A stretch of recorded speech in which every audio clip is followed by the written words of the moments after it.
আম্মা, শুধু শাক দিয়ে ভাত খাবো? সকালে না ডিম ভাজা করলে তুমি?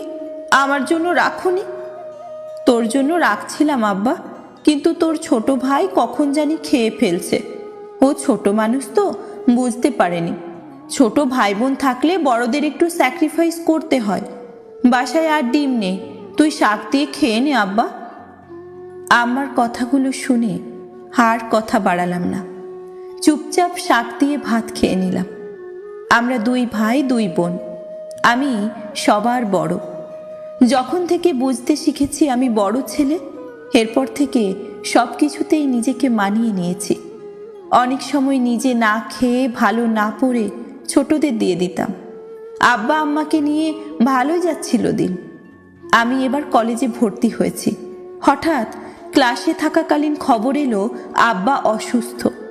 আমি দিশেহারা হয়ে